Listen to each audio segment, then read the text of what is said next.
این اروپا چراگاه یگان نفر نیست، نه از من نه از کسی دیگر، که اگر یک نفر پیشتر آمد یا بعدتر آمد و هر کسی که بعد آمد یا که میدان او را تنگ کرده باشد. این اروپا خیلی وسیع است، این کشورهای گوناگون هست، هر کس میتواند در اینجا فعالیت کند. اصلا ببینید همه این برادران از دست رحمان فرار کردند. پرونده مهاجرت کدام اینها را ببینید ورق بزنید، در اونجا نوشته شده است که من از دست رحمان گریختم، روزنامه‌ام رو بستن، حزبم رو بستن، تجارتم رو گرفتن. اما برابر آن که آمدن اینجا پناهندگی را گرفتن، این مسئولیت، این وظیفه بیا تمام شد و هجوم به کبیری و پیمان ملی، گویا که کبیری و پیمان ملی آنها را از وطن رانده باشند. دست دیکتاتور فرار کردن، در اینجا میان علیه دیگر مبارزان مبارزه دارن. آقا اصلا قرار نیست که شما بیاید اعضای حزب نهضت شوید، اعضای پیمان شوید. میدان از دلیر است، بیاید حزب خود را، گروه خود را، مبارزه خود را تشکیل کنید و اثبات کنید که از پیمان، از کبیری بهتر هستید.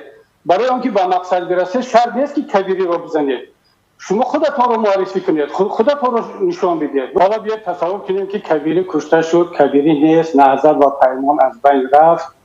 حالا شما بفرمایید راهی شما چی است؟ شما فراموش کنید کبیری را.